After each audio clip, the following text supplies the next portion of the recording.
आक्रामक वृत्ति, जो आपको प्रवृत्त करती है कि चुनौती सामने हो और आप में शूरवीरता हो तो आप पीछे नहीं हटेंगे, आगे बढ़ेंगे। ये जो शौर्य भाव है वो हमको आगे ले जाता है, प्रवर्तक वृत्ति है, ले जाने वाली वृत्ति है, आक्रामक वृत्ति है। आप कह लें तो हमारे आपके व्यक्तित्व में ऑफेंसिव सिस्टम है, इसको लेके हम करते हैं ऑफेंस। चुनौती को झेलते नहीं है बल्कि उसको कुचल देते हैं। ये वृत्ति कहती है किल, बस मारो उसको, खत्म करो। इसी को लोग बोलते हैं किलिंग इंस्टिंक्ट, है ना, आज क्या बोलते हैं। कुचल दो, चुनौती को दबा दो, मसल दो, ये जो भाव है इसको बोलते हैं शौर्यम। लेकिन अगर यही केवल किसी में हो गए तो सफल नहीं होता, पक्का है वो सफल नहीं हो सकता। दूसरी वृत्ति चाहिए, उसका नाम है धैर्यम। क्योंकि चुनौती हमेशा इतनी कमजोर नहीं होती कि आप उसको कुचल दो। चुनौती कई बार हमारी शक्ति से भारी पड़ती है। जो व्यवधान है, जो बाधा है, जो चुनौती है, वो कई बार थोड़ी कठिन होती है, थोड़ी भारी होती है। उस समय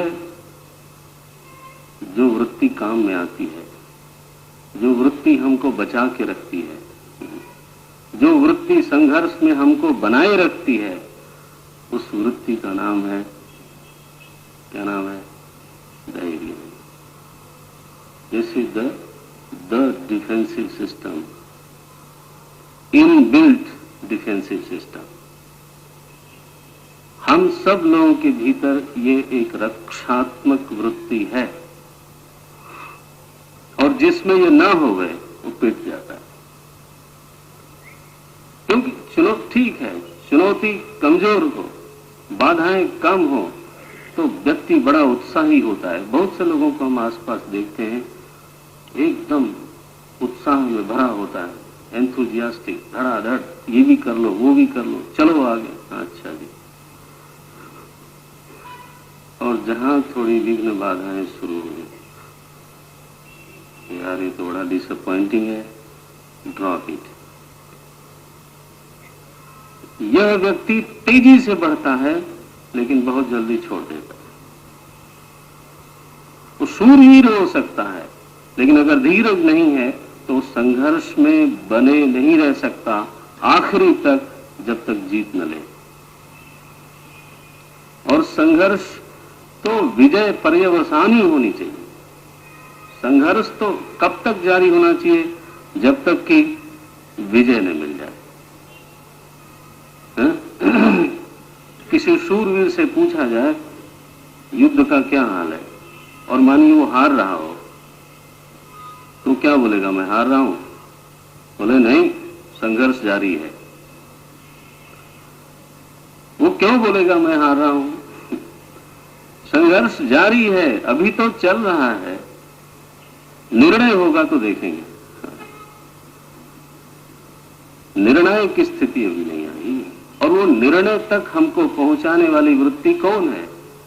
केवल शौर्य नहीं, दूसरा चक्का चाहिए, उसका नाम है धैर्यम। प्रारभ्यतेन खलु विघ्न भयेन नीचैहि। नीच पुरुष लोग, संस्कृत के श्लोक हैं। उन्होंने कहा जो शूरवीर भी नहीं है और जिसमें धीरज भी नहीं है, दोनों चक्के गायब हैं। बोले वो तो लड़ता ही नहीं, हर समय हैंडशक, हाँ जी जनाब। गुलाम है वो, किसी भी चुनौती के आगे दब जाता है, आरंभ ही नहीं करता।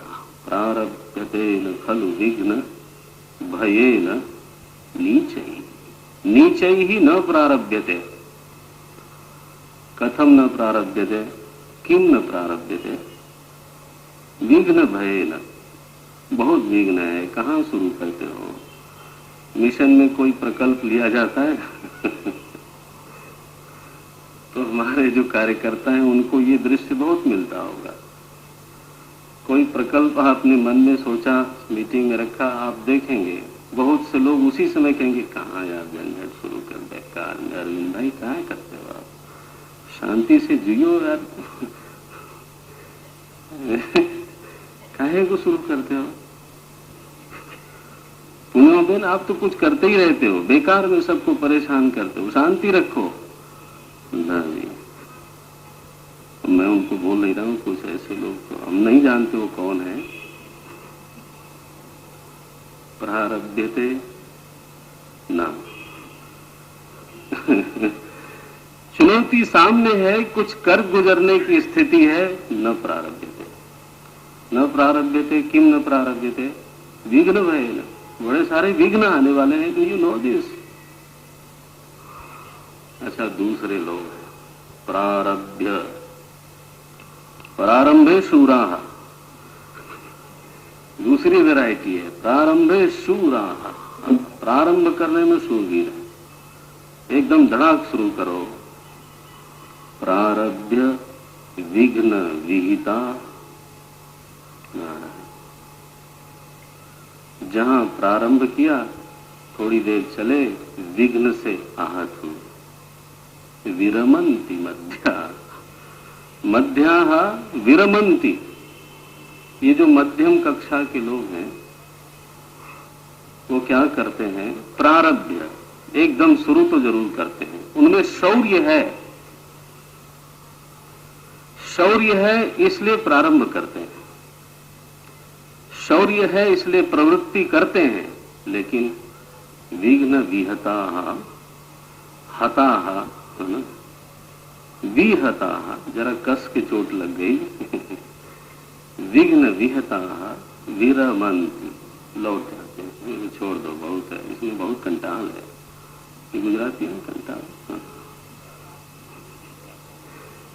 बहुत विघ्न है, गड़बड़ है। प्रारब्ध्य विघ्न विहता विरमंती मध्या।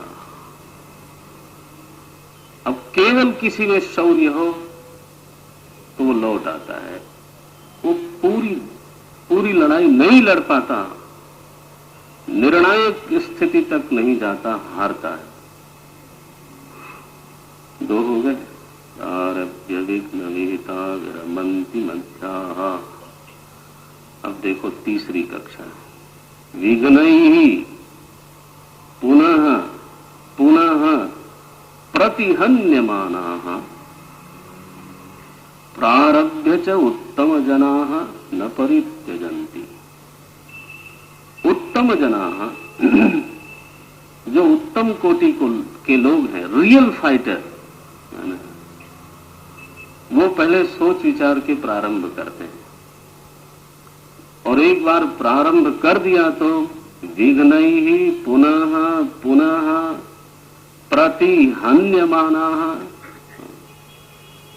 विघ्नैः बहुवचन है, कृपा करके समझिएगा संस्कृत व्याकरण के। विघ्नों के द्वारा बारंबार, एक बार नहीं अनेक बार, विघ्नैः पुनः पुनः प्रतिहन्यमाना प्रारभ्य च उत्तम जनाः न परित्यजन्ति, बिल्कुल छोड़ते नहीं, दे डोंट गिव अप, संघर्ष जारी है। इसको बोलते हैं उत्तम जना। क्या है ये? धीरज, यह धीरज है।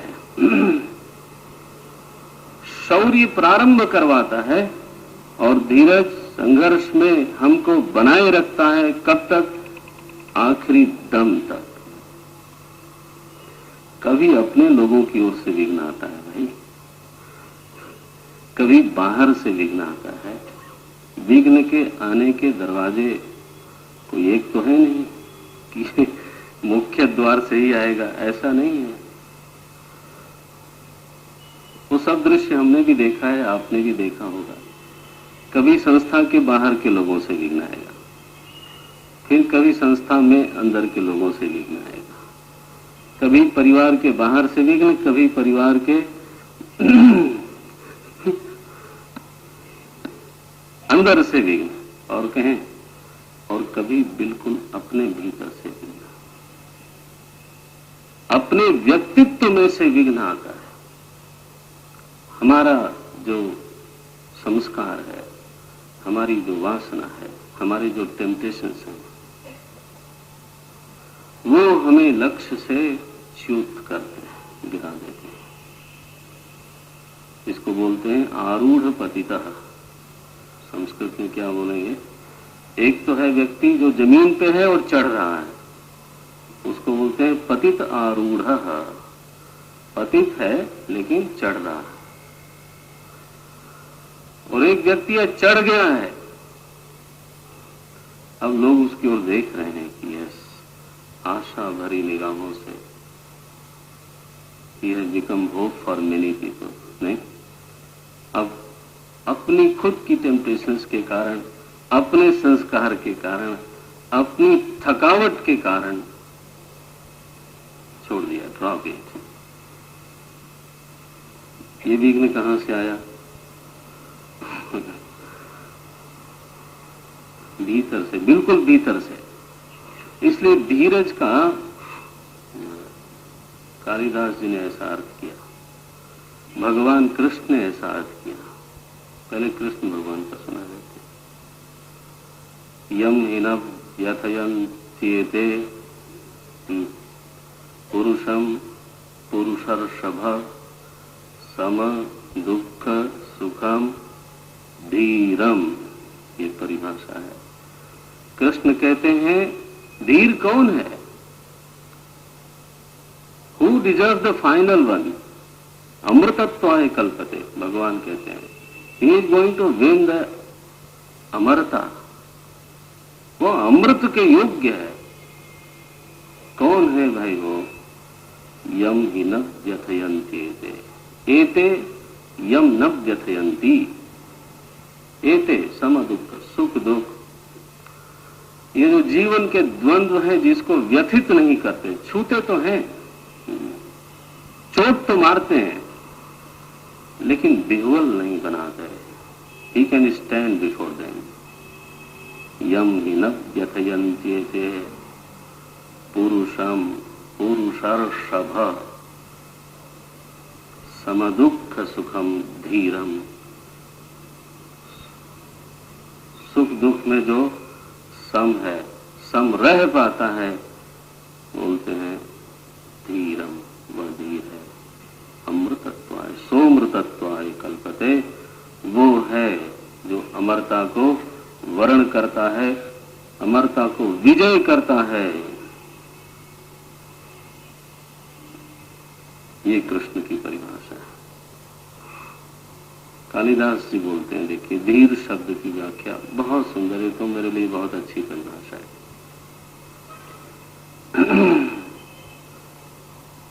ये विकार हेतु सति विक्रियन्ते येषाम न चेतांसी त एव धीरा, त एव धीरा। कालिदास बोलते हैं ते एव धीरा, वही धीर पुरुष हैं। कौन लोग? विकार की परिस्थिति होने पर भी, विकार हेतु सती, विकार की पूरी परिस्थिति होए फिर भी, विकार के हेतु सामने हो फिर भी, येषाम चेतांसी न विक्रियन्ते, जिसके चेतस में विकार नहीं आता, त एव धीरा, वही लोग धीर कहलाते हैं। वही लड़ सकता है जो अपने भीतर के विकारों के दबाव में भी नहीं आता। लोग कहते हैं व्यक्ति पहले अपने भीतर से हारता है, फिर बाहर से हारता है। नहीं, मन के हारे हार है, मन के जीते जीत, तन के हारे हार नहीं है। महाराणा प्रताप हार गए अकबर से, नहीं हारे नहीं, क्योंकि मन नहीं हारा, लड़ाई चालू रही और उन्होंने अकबर को तंग करके रख दिया महाराज, आखिरी श्वास तक लड़ गए और जीता। माने हारे हुए किले, हारे हुए गढ़ उन्होंने फिर से, क्या बोलेंगे, उर्दू बोलूं, फतह की। इसको बोलते हैं मन के हारे हार है, मन के जीते जीत। किसने उनको लड़वाया? केवल शौर्य ने? भूल जाइए, शौर्य तो पहला चक्का, भगवान पहला ही नाम लेते हैं, शौरज फिर बोलते हैं, ध्यान रखना, धीरज। आप देखो, ये रथ केवल आध्यात्मिकता के लिए नहीं है, इन एनी फील्ड, जिसको जहां संघर्ष है उसको यहां ये दो चक्के तो चाहिए। सौरज धीरज ते ही रथ चाका। पहले अपने घर में विजयी बने, किसी विकार के दबाव में ना आवे, आप समझो मार्ग प्रशस्त है। फिर परिवार में न हारे, वहां धीरज रखें, और फिर बाहर तो आपको कौन हराएगा। हमारे यहाँ जो कौटुंबिक व्यवस्था थी उसमें यह भी एक बड़ा गुण रहा है कि बाहर की चुनौतियां तो बाहर बीत जाती हैं, अपने कुटुंब में वापस आने पर व्यक्ति के घायल व्यक्तित्व पे मरहम लगाया जाता है। अच्छा, कोई बात नहीं, अभी हारे नहीं हो आप। किसी ने कहा महाराज गुरुदेव से, अब प्रसंग आया तो बोल देता हूँ, बुरा नहीं मानना। हाँ, अम्मा लोगों को खास बोलता हूँ, अन्यथा नहीं। तो गुरुदेव से किसी ने सिद्धवाड़ी में पूछा, स्वामी जी ये मॉडर्न एज में what is the role of housewife? Swami ने कहा, फूल। उनका तो उत्तर देखो ऐसा ही होता था, कभी कभी मौज में, अरे fool, see the one who pumps the energy into you. तुम जब चारों ओर से घायल होकर लौटते हो, किसी ने कुछ गाली दी, किसी ने धोखा दिया, किसी ने कुछ किया, किसी ने कुछ किया, wounded ऑल ओवर, और जब घर पहुंचते हो तो सी the one who pumps the energy. नहीं, कुछ भी नहीं हो रहा, यू आर ग्रेट। एक ही आदमी है जो आपको महसूस कराती है, नहीं आप तो बहुत बड़े हो, पति परमेश्वर हो, नारायण। और वही है जो आपकी एनर्जी सारी खत्म कर देती है अगर आप, हाँ नारायण। इसलिए मैंने कहा बुरा नहीं मान। अगर कोई व्यक्ति माला वाला पहन के आए, बाहर तालियां बज रही हो, हाँ, और आए घर में तो 2 कौड़ी का आदमी ने देखा, हार जाएगा आदमी वो, नहीं।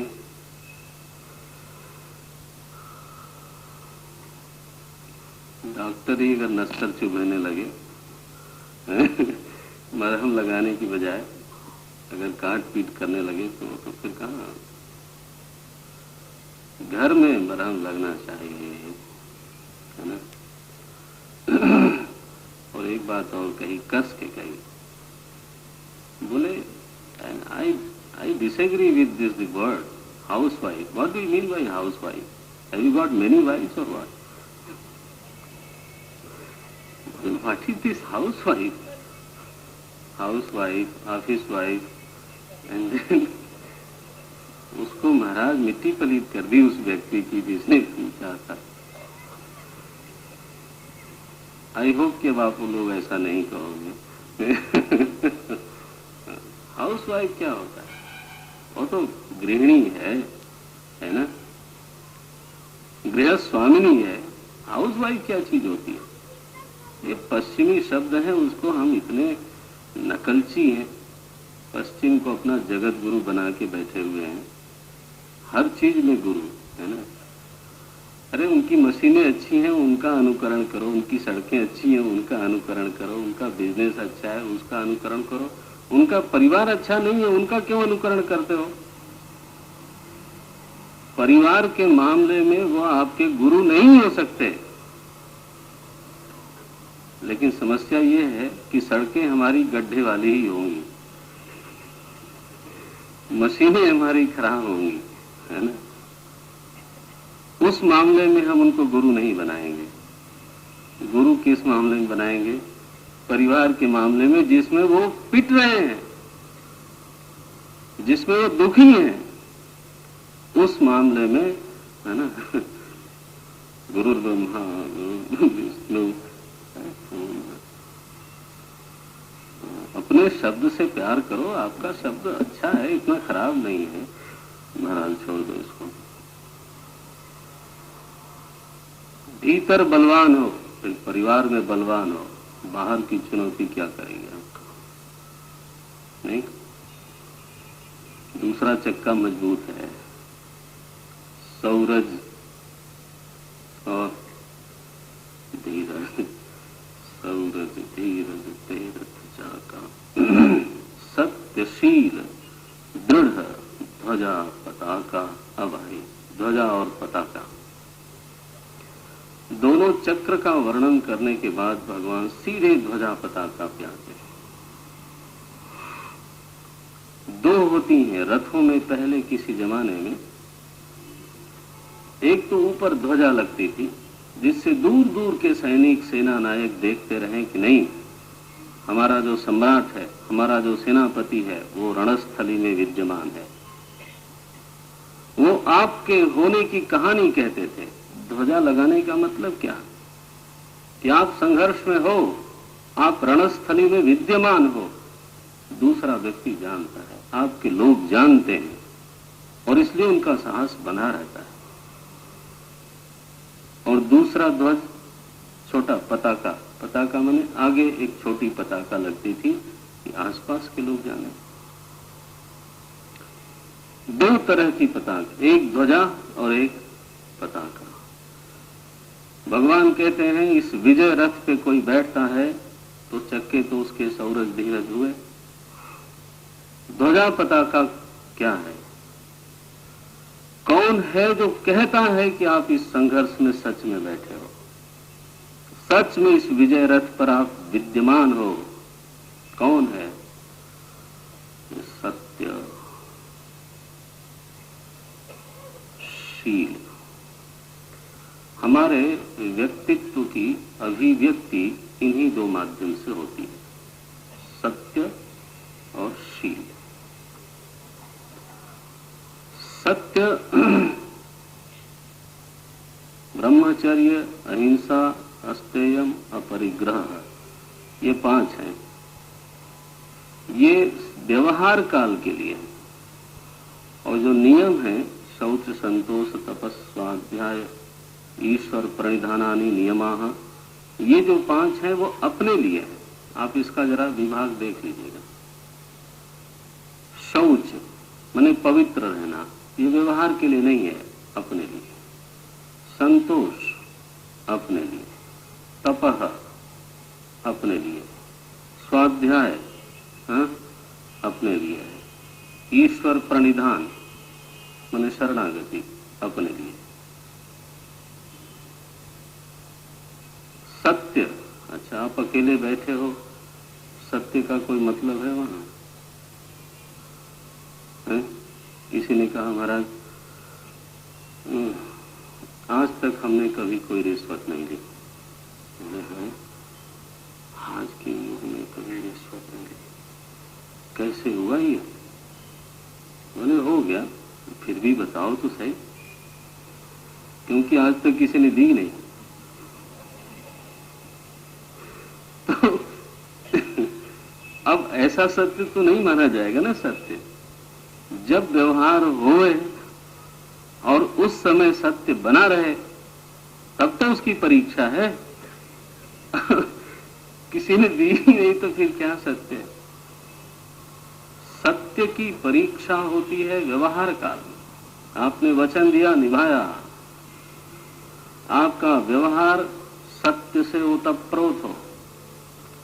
सत्य का अर्थ है, यहां बहुत लंबा अर्थ नहीं करना। सत्य का अर्थ है जैसा है वैसा कहना, जैसा आपके भीतर है निश्चय। हाँ, ये कहना चाहिए संकल्प आदि नहीं, निश्चय। जैसा आप सोचते हो सच में, जैसा आप समझते हो सच में, वैसा बोलना, वैसा लोगों से व्यवहार करना। आप कहो कुछ, सोचो कुछ, करो कुछ। इसी को बोलते हैं टेढ़ा व्यक्तित्व। क्योंकि सोचो कुछ एक पॉइंट वो है, कहो कुछ ये दूसरा यहां पॉइंट आया, और करो कुछ ये तीसरा। इसको बोलते हैं वक्रः, अरिजु। और जो अरिजु न है वो उसको बोलते हैं अर्जुन, है ना। जो अरिजु न, जो टेढ़ा नहीं है, उसका नाम है अर्जुन, सरल व्यक्तित्व। देखो, तो ये सत्य के विपरीत हो गया। कहें कुछ, सोचें कुछ, करें कुछ। जिसकी सोच, वाणी और क्रिया में आर्जव हो, सरलता हो। हम लोगों से वादा करें कि हम ये चीज बनाने जा रहे हैं। कई बार संस्थाएं करती हैं, वादा करती हैं ये चीज बनाने जा रहे हैं। अच्छा, लोगों को इंस्पिरेशन हुआ कि यही देखो इतना बढ़िया काम हुआ है। उन लोगों ने उस मद में आपकी मदद करी। आप बिल्कुल मन में जानते हो कि ये चीज नहीं बनने वाली है, तो टेढ़ापन है। संस्थाएं पिट जाती है इस तरह से, व्यक्ति पिट जाता है। कभी नहीं करना चाहिए। वो तो विजय रथ ही नहीं है आपके पास, ध्वजाहीन रथ है, पताकाहीन रथ है। तो सत्य माने क्या? समाज के सामने भाई आपका व्यवहार बिल्कुल ठीक हो, वो आपके भीतरे, हमारे भीतरी व्यक्तित्व का परिचायक है। दूर दूर तक लोग हमारी सत्यनिष्ठा को ही देखते हैं। जैसे ध्वजा दिखाई देती है तो लोगों को लगता है रथ पे बैठा है, वैसे ही अगर हमारे व्यक्तित्व में, व्यवहार में सच्चाई है तो लोग कहेंगे ये आदमी धर्म रथ पे बैठा है, यह व्यक्ति विजय रथ पे बैठा हुआ है। क्यों बैठा हुआ है? क्योंकि इसके व्यवहार में क्या है? क्या है? सत्यता है। तो एक तो आपके समूचे व्यक्तित्व का परिचायक ध्वज के रूप में व्यावहारिक सत्यता है। महाराज जी कहा करते थे कि जो व्यावहारिक सत्य को नहीं संभाल सकता, जिसका चित्त इतना कमजोर है कि वह व्यावहारिक सत्य को नहीं संभाल पाता, तो वो पारमार्थिक सत्य को कैसे संभालेगा? पारमार्थिक सत्य तो कहीं ज्यादा वजनदार होगा, फिर वो तो बड़ा सत्य है। भाई, जिस हाथ में 5 किलो 10 किलो नहीं संभलता, उस हाथ में आप 1 क्विंटल दोगे तो कैसे संभलेगा? नहीं, इसको बोलते हैं सत्यम। ध्वजा है, कहानी कहती है ध्वजा कि आप हो। दूसरा है शील, और बहुत सुंदर सत्यशील। शील क्या चीज है? यह भी व्यवहार से संबंधित है। शील माने दूसरे के चित्त का ध्यान रख करके व्यवहार करना। शील किसी एक गुण विशेष का नाम नहीं है। क्रोध नहीं करना शील है, ऐसा नहीं। मीठा बोलना शील है, ऐसा नहीं। शील सारे गुणों में ओतप्रोत है। शील स्वभाव कहलाता है। जब हम दूसरे के हृदय को जरा ध्यान में रखते हैं कि हमारे चलने से किसी के दिल पे चोट न लग जाए। कोई लोग चलते हैं खाट पाट खाट, हमारे जोर से दरवाजा बंद करने से निकले बाहर, धड़ाक बंद किया, दुश्शीला, दूसरे को केयर नहीं कर रहा। कई बार सत्संग में लोग बैठते हैं, तो मैं सुनाई देता हूँ, बीच में से उठे और धड़धड़ाते हुए, क्या करते हुए, या कोई पीछे आया बिल्कुल बाद में और आगे एकदम सबको रौंदते पहुंचते एकदम से, दुश्शीला। आप चुपचाप जहां जगह मिलती है वहां बैठते। यह एक ऐसा भाव है, बस दूसरे का थोड़ा ध्यान रखना है, बोलते समय, चलते समय, बैठते समय, खाते समय, पहनते समय। अब आश्रम में गए और कपड़ा जो है पहन लिया, कौन सा, चलो जितना ज्यादा खराब नहीं बोलता, क्लब वाला पहन लिया, चलो ऐसा बोलो। ये तो मैं कहने वाला था स्विमिंग वाला पहन लिया। कुछ लोग मैंने देखा महाराज, एक दिन दिल्ली में आए लोग मिलने में, गुरुजी के साथ था। मैंने कहा देखो भला, उनको इतनी सोच नहीं है, जहां जाओ वहां कपड़ा, जो टेनिस खेलने जाते हो टेनिस का कपड़ा पहनो, नोबडी विल माइंड इट। वहां टाई बूट सूट पहन के जाओगे तो बुरा होगा, लेकिन ख्याल भी तो रखना चाहिए कि जहां हम जा रहे हैं वहां किस तरह के लोग होंगे, किस तरह की मानसिकता से लोग आए होंगे, बैठे होंगे। What is wrong in it, what is wrong in it, अब आपको क्या समझाएगा मूर्खाधिराज। द कप इज फुल, उस समय आपका कप भरा हुआ है, आपको कैसे बताया जा सकता है कि everything is wrong in it, what is wrong in it नहीं। एक तरीका है, एक भगवान का सौशील्य, बार बार मानस में वर्णन, सुशील भगवान कैसे है, सुशील। एक सुना देता हूं, क्योंकि मीमांसा प्रधान ही चल रही है कथा। आप कहेंगे राम कथा सुनने गए थे और आपके घर में पूछेंगे क्या कथा थी, तो आप कहेंगे चक्का और ध्वजा सुन के आए हैं।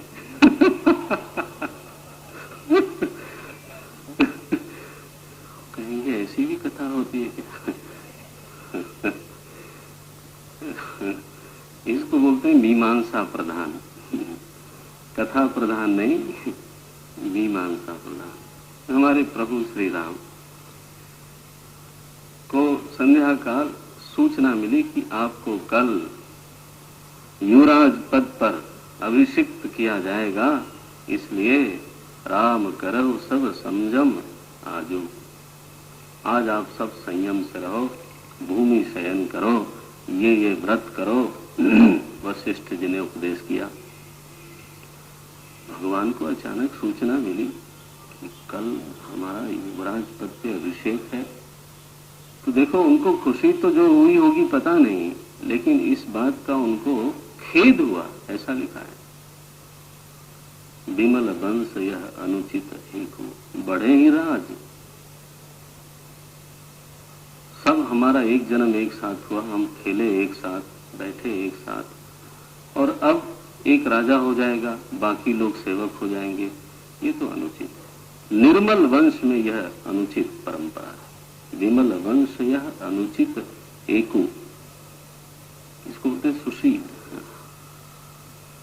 अच्छा ठीक है, व्रत करने के गुरु आज्ञा थी, बैठे। प्रातः काल की वेला में, अभी वो संध्या उपासना भी ठीक से नहीं कर पाए थे, तब तक सुमंत्र जी नंगे पांव दौड़े और भगवान की तरफ, उनके घर की तरफ जाके सूचना दी कि बड़ी कठिन समस्या आ गई है, आपको महाराज ने बुलाया है। वो महाराज, उन्होंने भी ठीक से वस्त्र भी नहीं पहना, नंगे पांव आ गए। और वहां कैकेयी जी ने सुनाया कि आपको असली राजा बना रही हूं, 14 वर्ष का आपको वनवास है, और वो भी 14 वर्ष राम वनवासी 14 वर्ष के लिए। तापस वेश विशेष उदासी, उदासी वेश में, ऐसे नहीं कि वहां जाके महल बना लेना, भाई जंगल में भी तो महल बनाया जा सकता है। बोले नहीं नहीं नहीं, तापस वेश विशेष उदासी, ऐसा करके जाओ। ठीक है। बोले इतनी सी बात के लिए पिताजी को इतना क्यों कष्ट दिया, मेरे को पहले कहने के। आपका मन है इसमें, तो हमारे लिए इससे बड़ी बात क्या हो सकती है। महाराज गए कौशल्या जी से आज्ञा लेने। अब कौशल्या जी तो उत्तेजना में थी, हर्षोन्मत्त थी उस समय।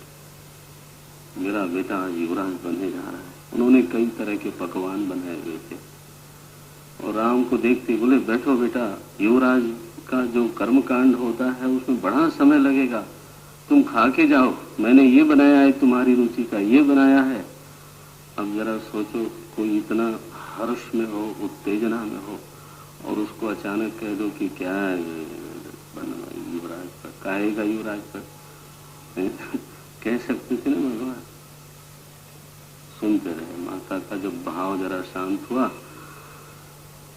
अब उनके सामने समस्या थी कि कैसे ये बात कहूं कि मुझे वनवास हुआ है और मैं आज्ञा लेने आया हूं। उनके दिल पे कितनी कम से कम चोट लगे, इसको बोलते हैं शील। अब चोट तो लगनी ही लगनी है क्योंकि परिस्थिति ऐसी है, लेकिन कम से कम कितनी चोट लगाई जा सकती है वो देखो। भगवान बोलते हैं,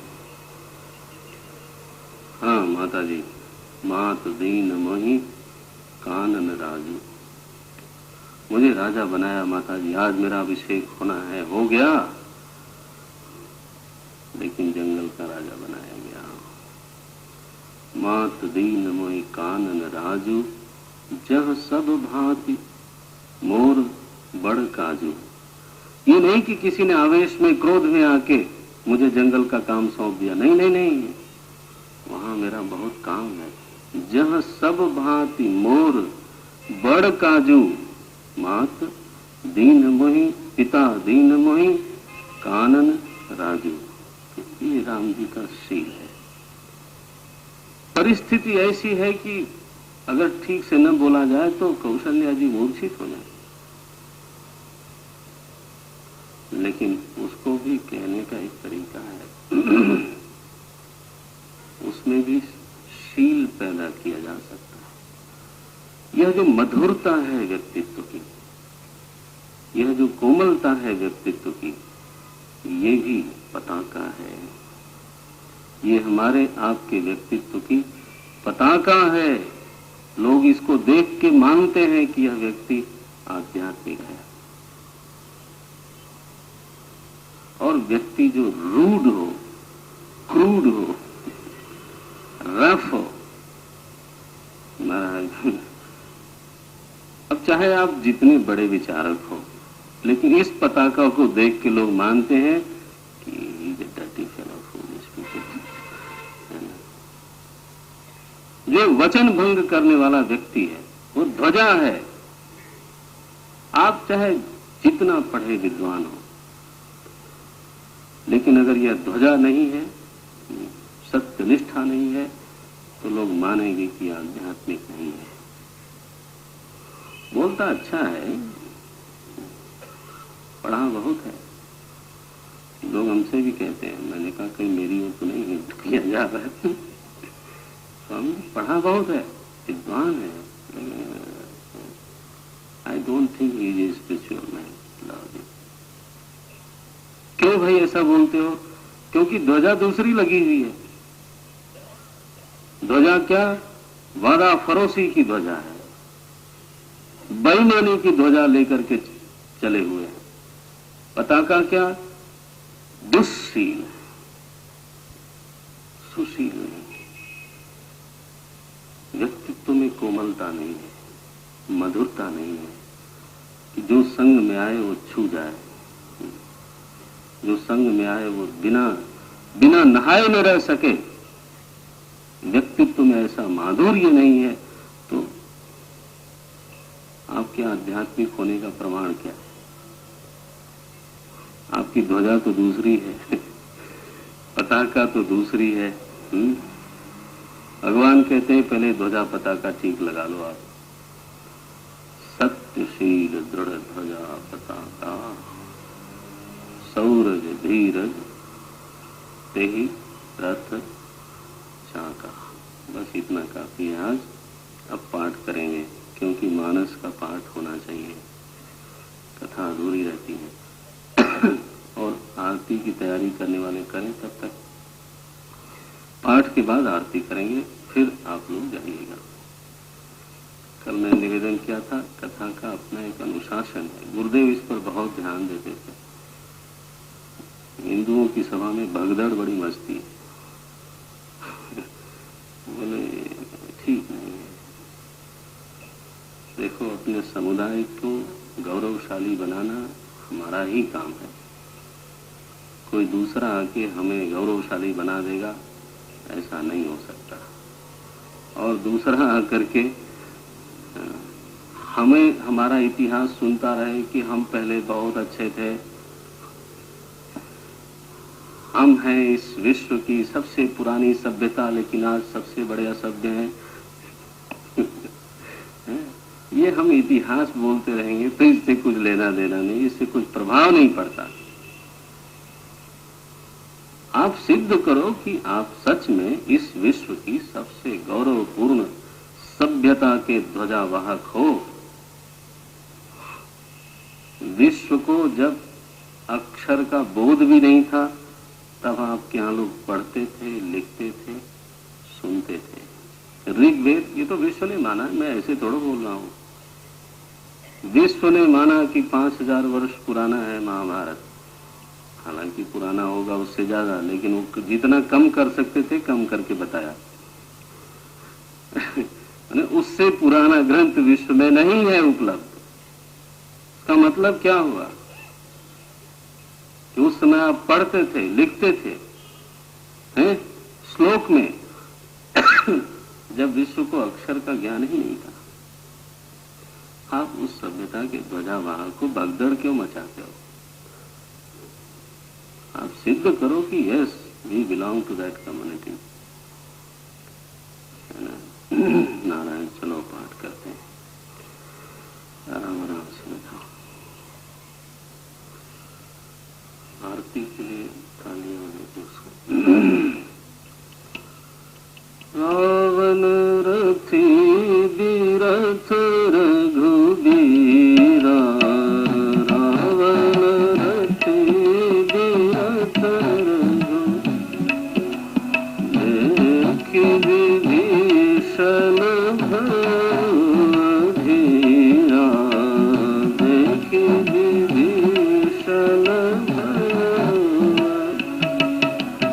अधिक प्रीति मन भासन, अधिक प्रीति मन भासन, धूल चरण कहित स्नेहा, धूल चरण कह सनातन रथ